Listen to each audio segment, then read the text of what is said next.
তো ব্যাঙ্গালোরে পৌঁছে যাওয়ার পর পরের দিনই আমার ডক্টর অ্যাপয়েন্টমেন্ট নেওয়া ছিল সত্যসাই হাসপাতালে।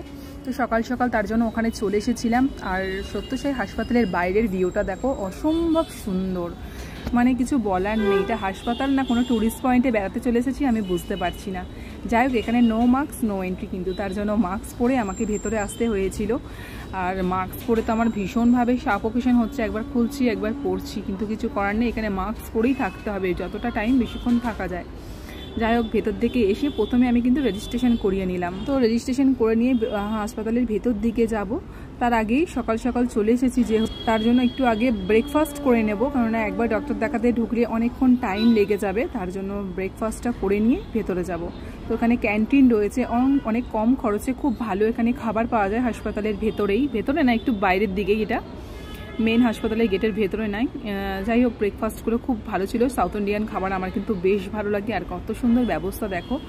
যাই হোক, খাওয়া দাওয়া হয়ে গেছে, এবার ভেতর দিকে চলে যাই। হাসপাতালের ভেতরে চলে এসেছি। তো আমি ভেতরে ঢুকে তো শকড, মানে এত সুন্দর ঝকঝকে চকচকে, পুরো একটা রাজবাড়ির মতন লাগছে। এটা হাসপাতাল কোনোভাবে এটা মনে হচ্ছে না, কোনো দিক থেকে হাসপাতাল মনে হচ্ছে না, এতটা পরিষ্কার পরিচ্ছন্ন চকচকে গোছানো, একদম ঝকঝকে একটা ব্যাপার। আর এর ফ্লোরটা তো মানে আরও পরিষ্কার, দেখো নিচটা একদম মনে হচ্ছে কাচের মতন ঝকঝক করছে, না দেখলে বুঝতে পারবে না সামনে থেকে, এতটা পরিষ্কার পরিচ্ছন্ন। যাই হোক, আমার খুব ভালো লেগেছে, খুবই পরিষ্কার পরিচ্ছন্ন। তাই যাই হোক, তারপর চলে এলাম আমার ডিপার্টমেন্টের কাছে, আমি ইএনটি দেখাবো, তার জন্য ওখানে চলে এসেছি। ডক্টর দেখানো হয়ে গেছে। তারপর বাইরে এসে এখানকার ভগবান বলতে তো সাই বাবা আর গণেশ ঠাকুর, তো তার জন্য সে একটা ক্যাপচার নিয়ে আর বাইরে চলে এলাম। তারপরে ডক্টর দেখানোর পর বাইরে এসে তো আমি সারাক্ষণ একটা করে ভিউ নিয়ে যাচ্ছি, এত সুন্দর বাইরেটা। আর এখানে সারাক্ষণ একটা ঠান্ডা হাওয়া বইছিল, এত ভালো লাগছিল, তার জন্য নিজের ভিডিওস খুব ক্যাপচার করছি।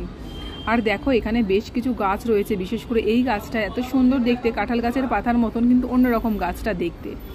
বেশ কিছু সুন্দর সুন্দর ফুল গাছও রয়েছে। আশা করি এই ফুলটাকে ম্যাক্সিমাম মানুষই চেনো, বনে হয়, কিন্তু এটা একটা সুন্দর লাগছে এখানে দেখতে। বেশ লাল অরেঞ্জ, মানে red colour, orange colour, yellow colour combination করা, ছিঁড়ে একটা মাথায় পরে নিলাম। দেখো আরও কত সুন্দর সুন্দর গাছ রয়েছে।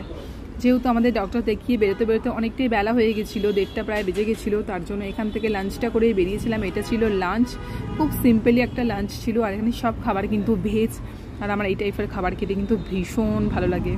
যাই হোক, খাবারগুলো খেয়ে নিয়েছিলাম, খুবই টেস্টি ছিল। নন ভেজ তো এখানে পাওয়াই যায় না, আর আমার ভেজ খাবার খেতে বেশ ভালোই লাগে। যাই হোক, চলো বাইরের দিকের ভিউটা তোমাদের সাথে আরেকবার একটু শেয়ার করে নিলাম। দেন এই গাছটা দেখো কত সুন্দর, মনে হচ্ছে গাছটা ঘটির মতন, আর মনে হচ্ছে ওর ওপরে কিছু আবির ছড়িয়ে দেওয়া হয়েছে, এতটা ভালো লাগছিল এই গাছটা দেখতে।